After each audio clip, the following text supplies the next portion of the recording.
Hi everyone, my name is Bob Melkus. I am the founder of an escape room company called Fox in a Box. We are doing an escape room franchise. I'm not sure if you guys know what a franchise means, but it basically means that our company, the mother company, is responsible for designing the games, creating the stories, creating the puzzles, and then people who want to use our games can come to us and purchase these games from us, install them in their own spaces around the world, and then they can use them. And when the players are coming to play the games at these locations, they have to pay a portion of that price back to us, because we are the ones who have created the games and who have designed them and helped them build the games. And not only that, but we help we help with marketing. So for example, if there's a back to school campaign, which is happening kind of now across the world, kids are going back to school, then we publish some campaigns and ads that include going back to school and playing games again and so on. So basically we support individual locations around the world. And that's what we do.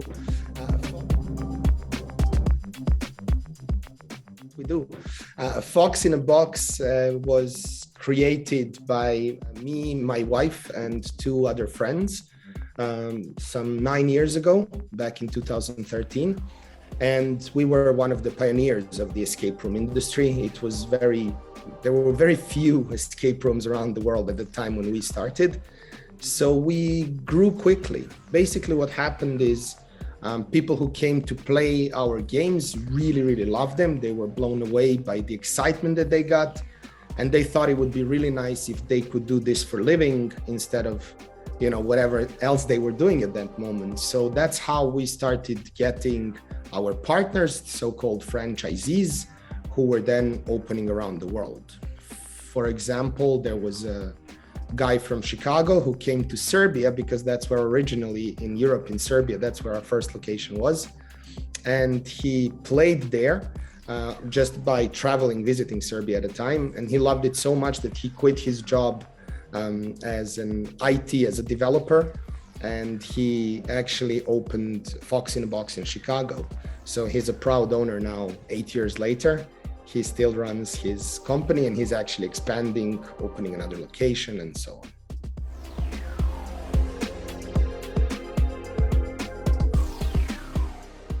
on. How did you get to the point where you decided you were going to change your career and go into this? What were you doing before, and what led you to this? Right. During the course of my life, I did a lot of things, but my education is actually English language and English literature. So I majored in English literature, and after that I became a teacher, a high school teacher, actually teaching kids English. And Serbia, where I lived at the time, before that I lived in Thailand for a year, worked as a dive master, but that was when I was younger. So when I moved back to Serbia, because I had this education, I started working in high school. But to be honest, in Serbia, high school salaries aren't that great. And I used to live all around the world. I had much higher salaries than what I was making. And I just realized we need to do something extra. Me and my wife, to have the life we want to have, we need to do another job, like a side thing other than teaching. For me, and my wife was a consultant at the time. So we were looking for something new to do, and this is the time when escape rooms actually appeared in Europe for the first time. And it was my wife's dad who had a company visit to one of the escape rooms in Hungary. This is where it all started, kind of in Budapest, in Hungary. And he was 60 years at a time, 60 years old, and he was just blown away by it. So he came to us and he said, guys, you should really try this. And so literally the next day we got into the car, we drove to Budapest, to Hungary, and we played our first escape room. And after we've played it, we were just like, okay, this is what we want to do for the rest of our life, maybe.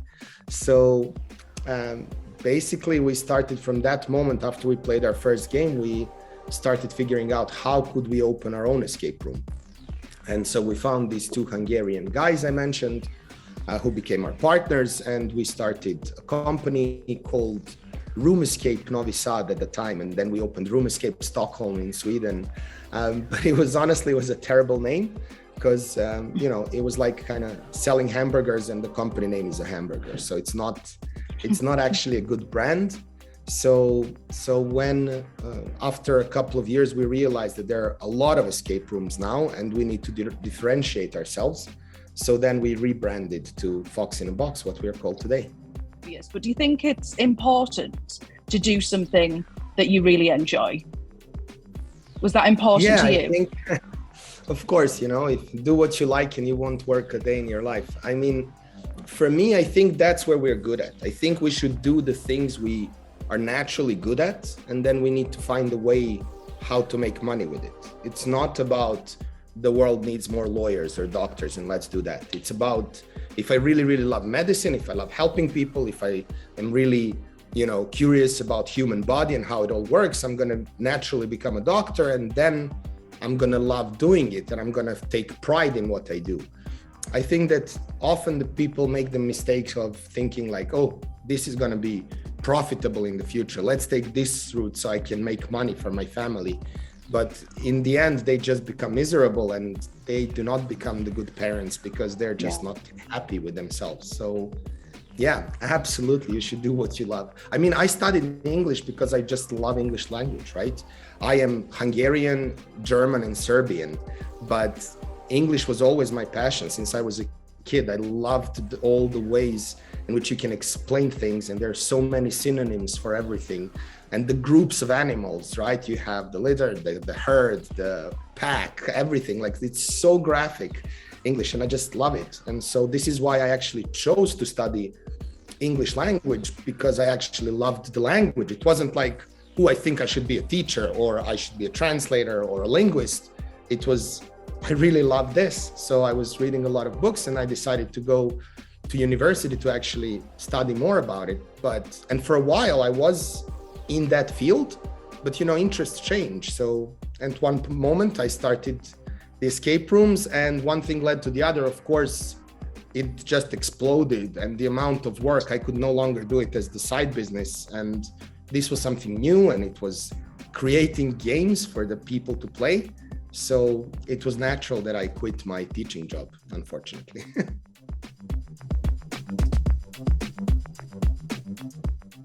The students at Regent are going to be doing what you do for a living, so that in this week they're going to be planning, designing, creating, testing, recreating, retesting, re-evaluating, and then at the end of the week they're actually going to run their own escape rooms for an audience. So they're going to do kind of a mini version of what you do in your business, and we're running this through our STEAM week, or some people know it as STEM, so science, technology, arts, engineering, and maths. Can you talk a little bit about how you think those subjects blend together, or how you use those subjects in escape room design? Yeah, I mean, these are actually the only subjects we probably use, right? So escape rooms are about logic, about figuring out what goes with what, and working as a team. So the most crucial part isn't like it's not being smart, it's not being fast, it's not being strong. The most crucial part of completing an escape room challenge with your friends is actually how well you work as a team. So this is really crucial. When we come to actual design of escape rooms, all of these subjects that you've mentioned, STEAM, they're all really useful. For example, a lot of our puzzles, like, first of all, most of our puzzles are technology based. So we use like a lot of tech, kind of like Bluetooth devices, RFID readers. So for example, people need to find an object and put it in the right place. So if it's an Egyptian room, you find an urn, and you have to put it exactly above the sarcophagus. Once you place it there, there's actually a hidden RFID reader in the urn, which detects that the right thing was placed there, and then our mechanism can open the sarcophagus, for example, and something wow can happen, right? So that's how we use a lot of technology, and engineering is also really crucial for actually building the whole escape room, making it work, combining the build out and actually all the puzzles and all the technology so that it all works at the end. And then when we come to arts, it is really crucial for escape games, because the good escape games have a really good set design. So we always have set designers who actually work on our escape rooms, who come and paint. So if it's a prison room, and the walls are just bare white, they cannot look like that. So the artists put a layer of concrete on top of the wall, so it looks really gray, like a prison wall. Then we paint some water damage, they actually put a little bit of paint and spray it with water. They have like different techniques, and it's really beautiful. It's like watching the set designers are like, most of them are artists. And then a lot of our puzzles use math. Like there are a lot of times where you need to figure out a number, for example, for a padlock to open, and you just have basically a math problem that you kind of have to figure out. What are you missing? How can these two numbers give me the third number? What's the pattern here? So we definitely use a lot of math as well. And I think I covered them all, right? Like there's nothing else we use. We use some geography. Sometimes you need to know where are you in like which part of the world. But again, that's kind of science, right? So we have also, in some games we use, like when it's a zombie lab, right? That's the theme of the room. You're inside the lab and the zombies are attacking. You have to find like a cure.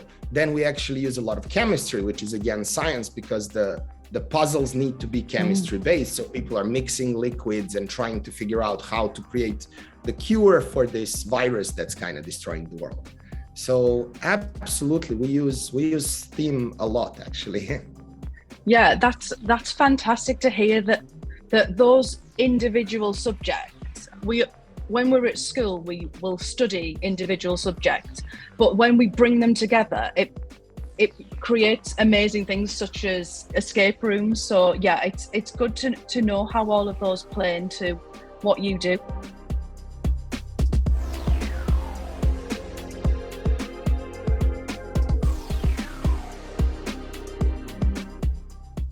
And you mentioned you had an artist team.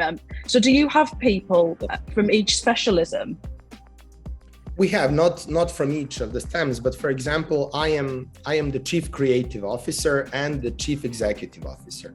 So the chief executive officer means that I am running the company. I am at the top of the company. But at the same time, I'm also the chief creative officer, and creativity is the part where design comes in. So design of the new escape room. So I'm the head of our design in the company. So I work with all these people to create our escape rooms. So we have, other than me, we have two other designers in the company. So when we're designing escape rooms, we actually go into that design element. And then when we have the game flow, like people will move through the room like this, and they're going to do that, and then they're going to do this, then we actually have to create these things. So then we go over to our technical specialists, which is electricians, people using fine electronics like Arduinos and these small computers that will react to different things that people do in the rooms. And we also have carpenters, because carpenters actually need to build the boxes, where we're going to house all the electronics, so it looks like an Egyptian sarcophagus or something, and it doesn't look like just a wooden box. But to get that final stage, we have the set designers who then paint that sarcophagus and make it look really realistic. So that's about the team that we have. Okay, that's really useful to know, and I think that our students are split into teams of 8 students each. So I think within each of those 8 students needs to take on a specific role, and they can all do the work right, but one person should be responsible for each thing. I thank you. That's a really good bit of advice, actually. So is there any other advice or top tips you have for our students to make a good, successful escape room?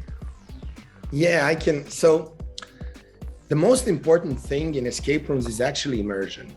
you need to feel like you're immersed in another world, like you're a part of another world. So you're no longer students. If you go into a prison and you need to escape from a prison, you need to feel like prisoners, right? So you need to be completely involved with that game. So the game needs to make sense in a real world.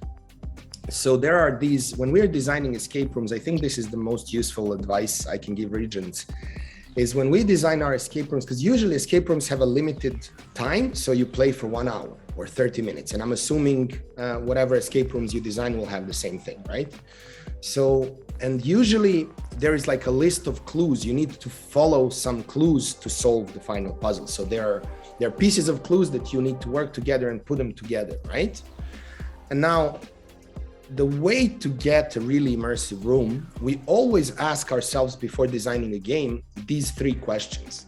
Question number 1 is, who are the players? Why are they there? Are there police officers exploring a crime? Are there prisoners trying to escape from the prison? Are they bank robbers trying to rob a bank? So we have to answer the question, who are the players? Because this gives them a role to play, and it's important that everything else fits with that role. The second question is, why do they have limited time? Why do they have 60 minutes? What will happen in the 60 minutes? So I will give you all the examples later, but it's important because if I have a timer, I want to know what's going to happen when timer comes to 0, right? If I'm escaping the prison, what will happen in 60 minutes? Will the guard come back? Will I be transferred to another facility? Why can't I do it for 65 minutes, right? So there has to be a logical stop that would make sense for players to get really immersed. And then finally, and this is the most difficult one, is who is leaving these clues for the players, right? If you go to rob a bank, but there's no reason why you need to do a Sudoku puzzle to open a bank vault, it's not going to be that immersive. You will feel like you are solving math puzzle in a room that kind of looks like a bank.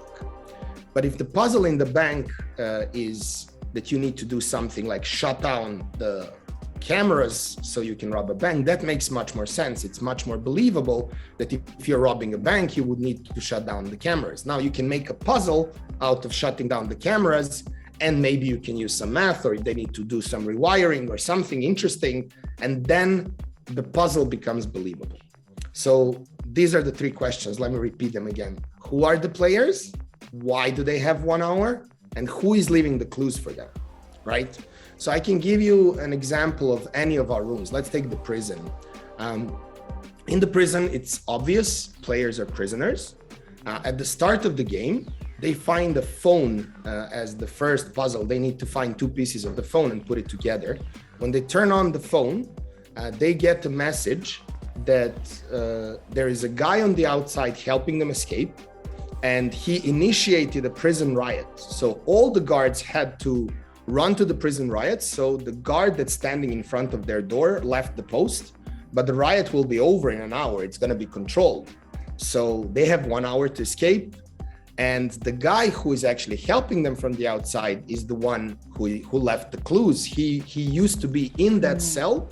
So he left some clues for them because he escaped. So he left trails for other prisoners how to escape from the prison. So once we've answered all these 3 questions, then it makes sense when you find a hidden note with some secret letters or numbers or a code, because we know, the guy Bill, who is texting us on the phone, was actually in this prison before and he left this for us. It makes total sense. And then the game becomes believable, which is, in other words, immersive, and it becomes a lot of fun. Okay. So I think that's the best advice I can give regents about how to make a believable escape room. Can you talk a little bit more about the testing? How much do you test them before they're finished? Yes. So we have a lot of experience now. So we have designed a lot of escape rooms. So we know approximately how long will it need to take an average team of players, how long will it take to solve them. But this is the most precise thing you guys need to do when you're designing your escape rooms. You need to decide how many people. I don't know if this is set by the task, but usually our escape rooms are 3 to 5 people. So they need to be played in small teams. One person cannot do them because we often have puzzles that actually require 2 or 3 persons to complete. So think about that, also involving everyone in the team when they're doing the puzzles. And then you have to have enough content. So if players paid, in your case, there won't be paying because it's gonna be the other students, I'm assuming. But imagine like if you're doing this for the business, right? If the game lasts for 1 hour, people should stay there close to an hour. They should escape after 45 or 55 minutes. If the game is too easy, they're gonna finish the room after 20 minutes or after 15 minutes. And then people will feel bad. Like I came here for 1 hour, but I'm leaving after 15 minutes. They will feel robbed, no matter if they paid for the experience or not. So actually testing is crucial. You need to test with a lot of groups to kind of get that timeline close to 1 hour. So people who do not finish, who do not escape from the room, they need to be very close to the finish. And people who do should be really close to the finishing time, right? They should finish after 45 or 55 minutes. So this is achieved by testing.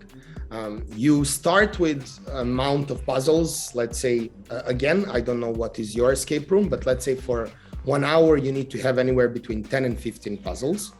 And with these puzzles, when you design the game, you think it's going to work, but then you bring groups on. And then you figure out that some puzzles that made total sense to you, while you're testing them, that they actually don't make sense to other people. Other people are not connecting the dots. Then in that case, you need to make the puzzle easier by putting additional clue. For example, we have a puzzle that's a picture of butterflies, and they're arranged in a 3x4 grid. They're arranged in the same way as the touchpad, as the keyboard of a safe, right? So the puzzle is that behind this picture, there is a safe, and you find specific butterflies. Some of these butterflies are important, and you realize if you push the buttons in the order of the butterflies, it will open the safe. Now, people didn't get it. Like, the butterflies hiding the safe, it's not enough. They don't realize they need to connect the safes with butterflies. So what we did is just added a small sticker of a butterfly on the safe next to the keyboard. This was then enough for everyone to figure out, okay, this safe is connected with the butterflies that were hiding it. Let's go find some other butterflies so we can put it together and kind of open the safe.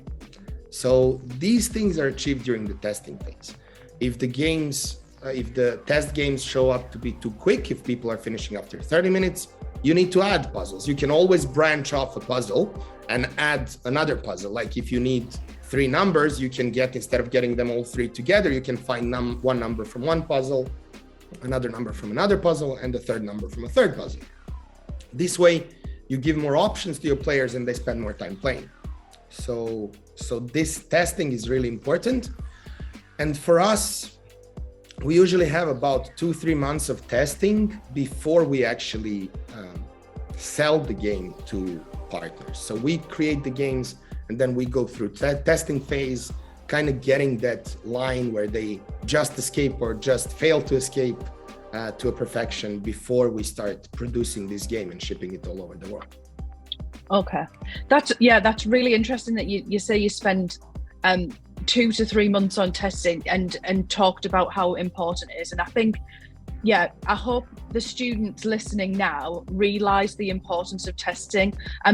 I imagine some groups might fall into the trap of wanting to just make this perfect puzzle or perfect escape room, and they just spend the whole time that they have making that, and then they leave the testing till the very last minute, and therefore don't realize that it might be too hard, too easy, and everything else. So thank you for explaining the importance of testing there.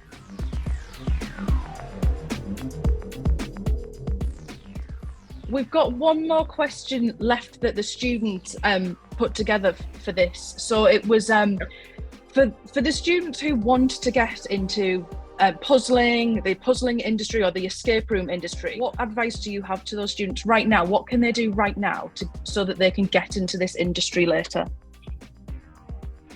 So right now they can find out where the closest escape rooms are. Like, it would be nice to play some escape rooms and to figure them out, to see what is out there.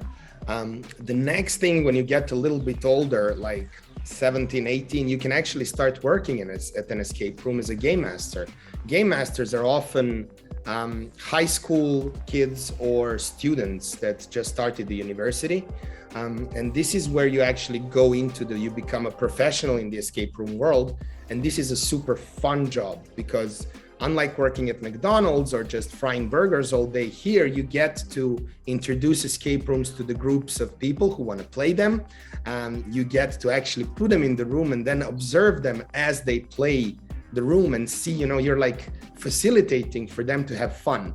So it's a really, really rewarding experience, and people will come up with crazy ideas. So it's very, very entertaining to actually watch people play an escape room. And after they're done with the escape room, you get to comment, you get to talk to them about it, about their experience, and to see what they like and what they didn't like. So through this game mastering, you can get a lot of feedback from the people. What do they like and what do they do not like? So then you can perhaps start designing your own escape rooms. But if this is too long road for you to travel, then do just what you're doing now. You're doing this escape room as a part of a school project, but you can design escape rooms for your friends. My kids usually design escape hunts for their friends. So they would, like, when they come to play at our house, my kids are 10 and 12, they would create little puzzle hunt around the house. They would create puzzles on papers and then hide them around the room, so that their friends, when they come, they can actually try to solve this hunt. So this is highly encouraged. You can make this as when you have a birthday party, you can make this special event and put in some more time into it. If you want, you can gather a group of friends and one of you can design the game for everyone else to play. Then the next time you can switch and go to another friend's house and so on. I mean, possibilities are endless, right? You just need to open up your imagination and you will find a way to get into escape rooms, even if you're below a certain age. Excellent. Thank you so much. And I really do think that there's going to be a lot of students who are inspired by you. And even myself as a teacher, I'm inspired as well by what you've said there. So thank you.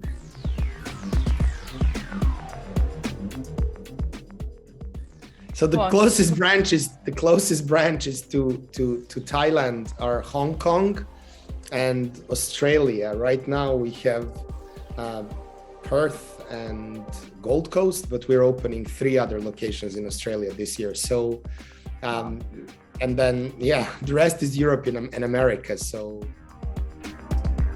On behalf of Regents International School Pattaya in Thailand, thank you to Bob Melkus from Fox in a Box for talking to us today.